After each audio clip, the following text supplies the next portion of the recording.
Alright, we try to get into lane. Hopefully somebody gives us a break. Yes, this is what it looks like on the East Bank Road. We're basically passing the Kaichorius area to give you an idea where we are. This kind of bumper to bumper traffic will go all the way up to the Demer Harbour Bridge, because that's where your bottleneck point is. The Demer Harbour Bridge is where your let me wind up the window. Some noise coming from a vehicle out there. The Demer Harbour Bridge is your bottleneck. This is where the confusion comes from. And I see a lot of suggestions about new bridges being built and putting more load in that area as well. But up to now, I haven't heard a single word that we're gonna build a flyover as they have in Trinidad to move the traffic that would be coming from the west side over to this East Bank area. Because if you put another bridge, all you'll do is bring more traffic again. That's all it is. You have two sets of traffic now. You'll have the regular Harbour Bridge traffic and the new bridge traffic. The only way to solve this problem, as they've done in Trinidad and Tobago, you don't need to reinvent the wheel, is to build a flyover.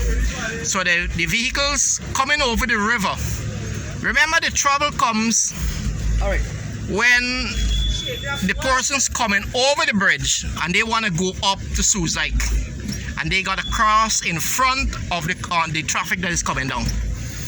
That's where your trouble, and then you have the other set of people who are going up and wants to go over to the west side. From Georgetown, going up East Bank, turning onto the bridge and go over to the west side.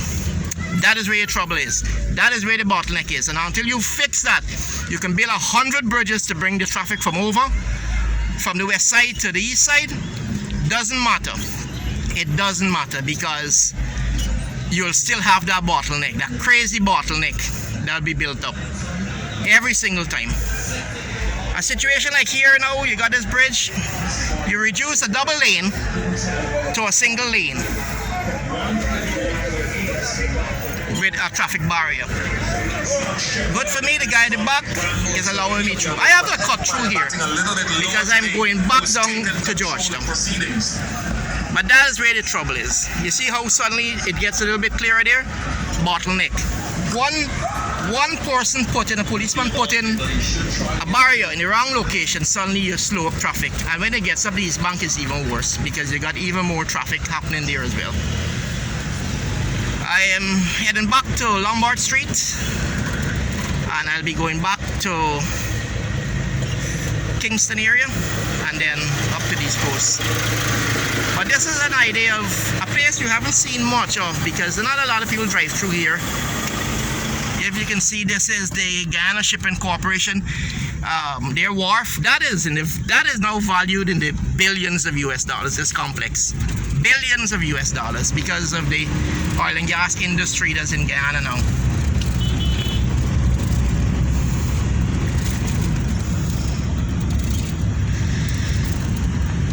I want to get some music, but I can't play the USB.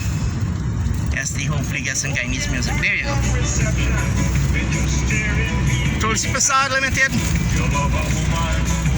GNIC, Guyana National Shipyard. They used to build the Malali and stuff were built here. It's a good little trip here, a quick impromptu video to give you a chance to see how Georgetown looks at this point. This is GNIC's La Parkin. This is their shipping containers here. There's an old building. One of my friends said he lived here. I'm gonna try to cut away from here, because if I go further down, I'm gonna get in trouble with the traffic. So I'm gonna see where I go. Pretty big building there, shiny. I got a race car driver at the back of me. He wants to pass, even though I'm doing a fairly good clip. This is the new Cosmopolitan Auto Parts. Awesome guys, awesome quality parts, awesome prices every time. Cosmopolitan. This is their little branch right here. They move from here and I think they're over there now. I wanna get down here. I'm gonna get away from that traffic. That traffic is crazy. This is Saffon Street. Pretty big building built here. These guys import onions and garlic and stuff like that. Got a church here. I think there's an Anglican church. I'm gonna not go up Leopold. Back there is Mingo's house, boy. Mingo's on Lonefield and Mears. Remember the folks? They had a wonderful time in that building. That's a GCOM Counting Center that they had established in Georgetown, away from Kingston. Oh, they had a wonderful time in that building, man. Wonderful time. So I'm gonna get a break here, quickly get in back to traffic, and then we're gonna head into Durban Street. Cut across here. Carnegie, home of school economics. Young ladies can come here and learn to cook. Fellas as well. This I think is the Winfield Manfield Hall. It's no longer being used as a hall. It's now a car wash and stuff like that. This place here with the container is my very good friend whose building was born down the other day, and he is now established. Kevin, we can catch up with him later. So Kev is now located there. Kevin should be the poster boy. Poster boy. A lot of garbage here. Durban and Smythe Street. A lot of garbage in the road. Alright.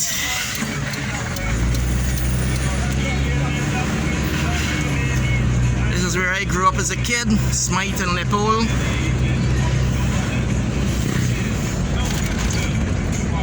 Alright. Gonna run this for a little while. I'm gonna give you about 10 minutes of video. It's impromptu. Look at this guy, he's gonna right in front of me. Look at that. If I didn't stop, I would have hit him down. Breakdown police station.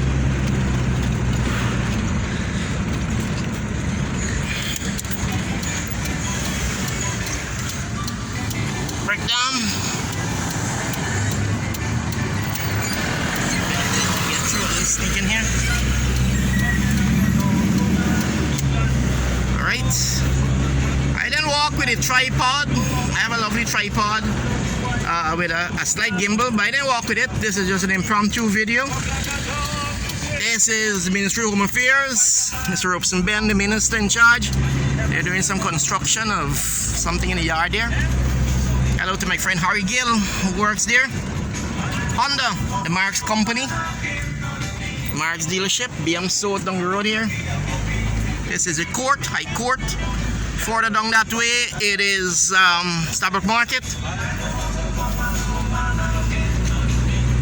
Court on my left, on my right, Mirage Building. Some of you remember, and this is the horrible site now that is Sharon's Building. Remember that horrible fire that they had? Unfortunate fire. And my very good friend Mike, heartbroken about what happened to his building. It's really sad. The fire service turned up here without water, without the ability to get in the building properly. There's multiple issues that caused that building to burn down, sadly. Electrical, the building was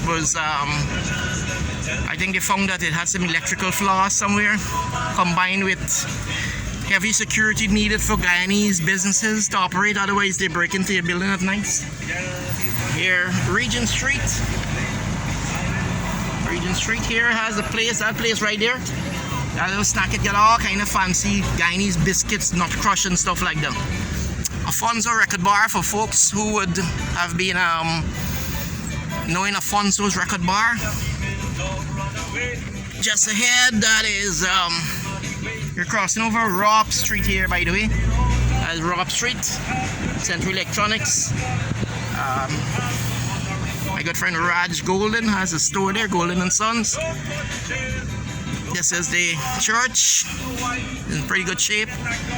They redid it. That is the St. George's primary, or I think secondary school there. This is just go around here, New Building Society here.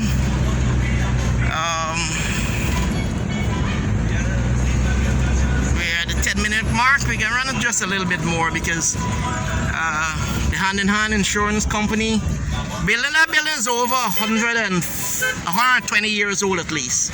It has been in that exact look and shape for over 120 years old. It's an awesome building, isn't it? The Bank of Guyana. The traffic light has 44 seconds in it, and I can't waste 44 seconds there. So we're gonna go up here and beat the traffic. GPO, the museum, the old Fogarty's building, now new ownership ahead. Monishwar Limited, they're building in need of some repairs. I think that building was constructed by Guyana Construction. We can just get around here, go into the roundabout, wait on the vehicle, yield to the vehicle. He has the right of way on the roundabout. You enter in the roundabout, you must yield.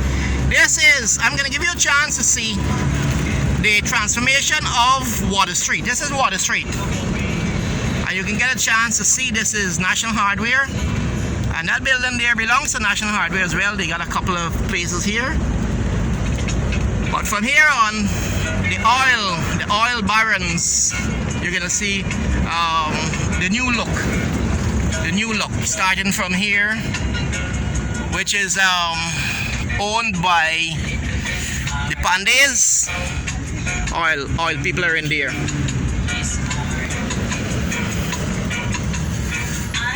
I want to get past this guy. I want to show you the biggest supermarket in Guyana, Matai's. My very good friend Harry Matai. Huge. The biggest supermarket probably in the Caribbean. The oil folks are here again. They're doing work outside. You're gonna see, I got folks at the back of me. You see some of the huge containers and stuff in there. Look, you see the stuff in there. Oil. The industry. They took over this entire area as well. Huge tanks, eh? The mayor is gonna give up this abattoir. He said he's gonna build a new abattoir, but of course, he's surrounded by oil. You see? Oil all over. Let me go. Ladies and gentlemen, hope you enjoyed this little tour. Brazil gift shop. And we're gonna end it right at the corner here. German restaurant. For amazing soups and foods. Germans. This is a business, Guyanese own business. I don't know how they ended up with the names Germans, but it is what it is. So folks, catch you a little later. Barry Max Media Guyana, giving you a tour of Georgetown in a hurry. Hope you didn't mind.